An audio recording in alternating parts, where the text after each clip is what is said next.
ব্রাহ্মণবাড়িয়া 2 আসন থেকে নির্বাচিত মাননীয় সদস্য রুমিন ফারহানা। ধন্যবাদ। মাননীয় স্পিকার, আপনাকে অসংখ্য ধন্যবাদ। মাননীয় স্পিকার, কাদম্বরী মরিয়া প্রমাণ করিল যে কাদম্বরী মরে নাই।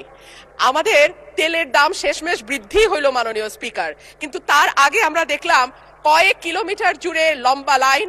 আমরা দেখলাম মাঝরাত পর্যন্ত ড্রাইভাররা দাঁড়িয়ে আছে, তারা তেল পাচ্ছে না, কিন্তু সরকারের সেই ব্যাপারে কোনো হেলদোল নাই।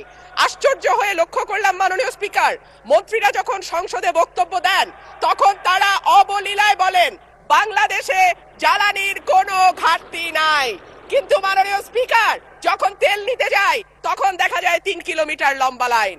মাননীয় স্পিকার, সরকার সম্ভবত কিছু পদক্ষেপ গ্রহণ করবার ঘোষণা দিয়েছে। তার একটা হচ্ছে মার্কেট প্লেস 7টা বাজে বন্ধ করে দেয়া। চমৎকার সিদ্ধান্ত মাননীয় স্পিকার, তবে মনে রাখতে হবে কেনাকাটা বা শপিং যেটুকু হয় সেটুকু সন্ধ্যার পরেই হয়, তার আগে হয় না।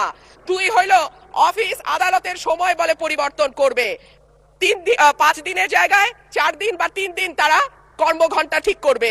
কিন্তু প্রশ্নটা হচ্ছে যদি জ্বালানির কোনো সংকটই না থাকে তাহলে এত লম্বা লাইনই বা কেন, দামি বা বাড়াইতে হয় কেন, অফিস কর্মসূচি সময় পরিবর্তন করতে হয় কেন, এই প্রশ্নগুলো তো ওঠে মাননীয় স্পিকার।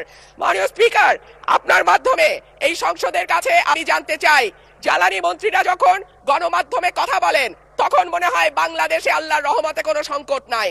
ওনারা যদি পরিষ্কার করে বলেন বাংলাদেশে বর্তমানে কত দিনের অকটেন ডিজেলের মজুদ আছে, কতদিন চলতে পারবে, পাম্পগুলো কেন পর্যাপ্ত পরিমাণ তেল পায় না, তেল